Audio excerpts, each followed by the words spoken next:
Hey there! Let's learn a new word together. Before you start, please hit the like button if you enjoy our content and subscribe to this channel if you're learning English. Stay up to the end of this video and you'll learn a fun fact about the English language. Let's begin. Bind. Bind means fasten together. For example, the logs were bound together with ropes. The logs were bound together with ropes. Synonyms: tie, tie up, fasten. Awesome! You learned that quickly. Let's put it in some sentences to understand how to use it. The first exemplar. For Gabriella, men and money are forever bound together. Now, repeat after me. For Gabriella, men and money are forever bound together. The second exemplar.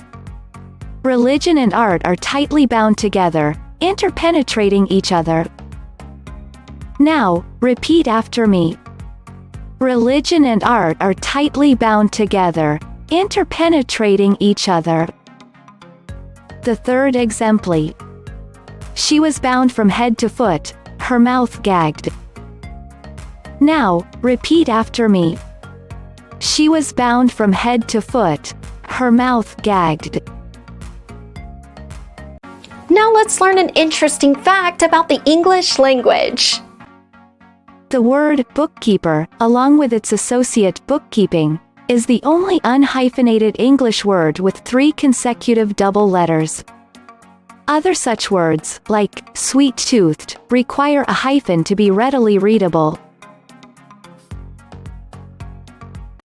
Thank you so much for watching this video up to the very end. If you're not yet subscribed to our channel, hit the subscribe button below. If you're new to our channel, the links to our most popular playlists are below in the description. We've prepared playlists for different levels of English, and they're good for different goals that you might have.